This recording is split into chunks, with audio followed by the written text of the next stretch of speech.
आप सभी भक्तजनों को मेरी ओर से जय श्री राम। भगवती संध्या का माता अरुंधति के रूप में अवतरण।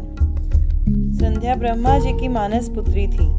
वह तपस्या करने के लिए चंद्रभाग पर्वत के बृहलोहित नामक सरोवर के पास घूम रही थी और इस बात के लिए बड़ी उत्सुक थी कि कोई संत सद्गुरु प्राप्त हों, वह मुझे तपस्या का मार्ग बताएं।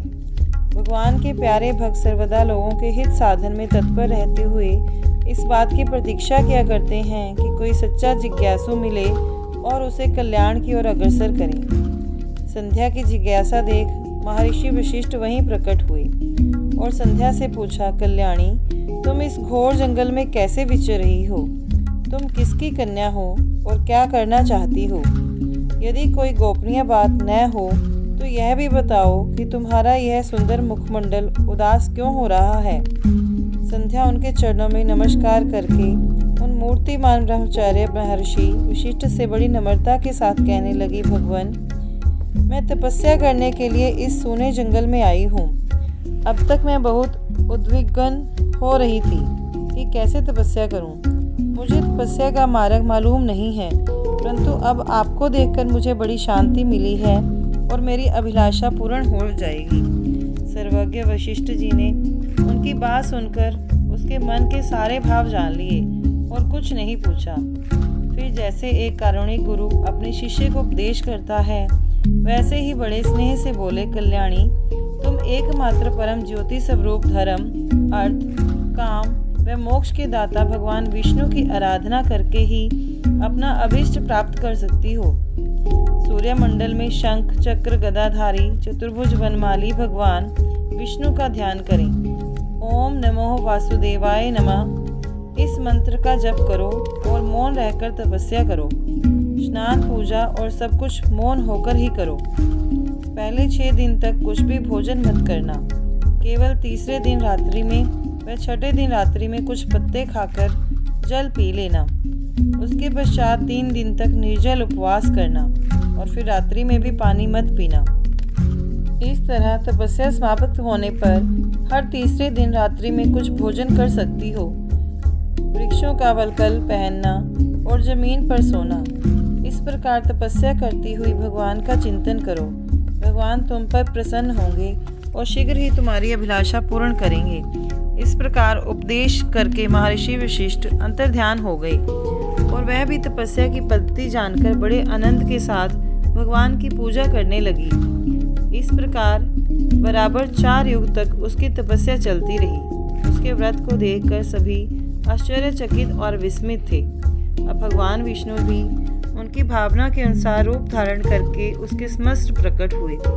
गरुड़ पर सवार अपने प्रभु की मनोहर छवि को देखकर वह संभ्रम के साथ उठ खड़ी हुई और क्या कहूँ क्या करूँ इस चिंता में पड़ गई।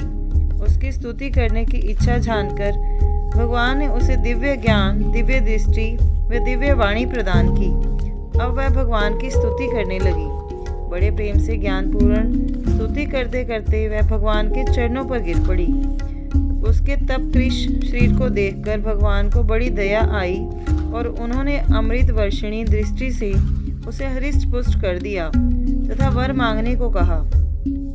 संध्या ने कहा, भगवान, यदि आप मुझ पर प्रसन्न हैं तो कृपा करके पहला वर तो यह दें कि संसार में पैदा होते ही किसी प्राणी के मन में काम के विकार का उदय न हो, और दूसरा वर यह दीजिए कि मेरा पातिव्रत्य अखंड रहे, तथा तीसरा यह कि मेरे भगवत्सव रूप पति के अतिरिक्त और कहीं भी मेरी सकाम दृष्टि न हो। जो पुरुष मुझे सकाम दृष्टि से देखे वह पुरुष तत्वहीन अर्थात नपुंसक हो जाए। भगवान ने कहा, 4 अवस्थाएं होती हैं, बाल्य, कुमार, यौवन और बुढ़ापा। इनमें तीसरी अवस्था अथवा दूसरी अवस्था के अंत में लोगों में काम उत्पन्न होगा। तुम्हारी तपस्या के प्रभाव से आज मैंने यह मर्यादा बना दी कि पैदा होते ही कोई प्राणी कामयुक्त नहीं होगा।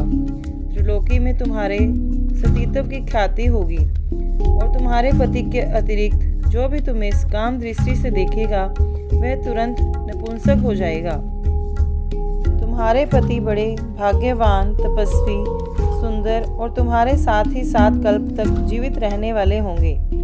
तुमने मुझसे जो वर मांगे थे वे दे दिए। अब जो तुम्हारे मन में बात है वह बताता हूँ। तुमने पहले आग में जलकर शरीर त्याग करने की प्रतिज्ञा की थी, सो यहीं चंद्रभागा नदी के किनारे महर्षि मेधातिथि 12 वर्ष का यज्ञ कर रहे थे। उसी में जाकर शीघ्र ही अपनी प्रतिज्ञा पूरी करो। वहाँ ऐसे वेश से जाओ कि मुनि लोग तुम्हें देख न सकें। मेरी कृपा से तुम अग्निदेव की पुत्री हो जाओगी।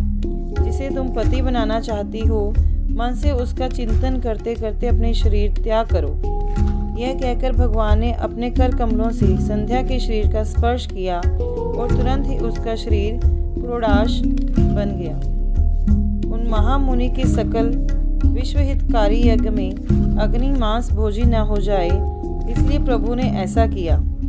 इसके बाद संध्या भी अदृश्य होकर उस यज्ञ मंडप में गई। भगवान की कृपा से उस समय उसने अपने मन में मूर्तिमान ब्रह्मचर्य और तपस्या के उपदेशक विशिष्ट को पति के रूप में वर्ण किया और उन्हीं का चिंतन करते करते अपने पुरोडाश में शरीर को पुरोडाश के रूप में अग्निदेव को समर्पित कर दिया।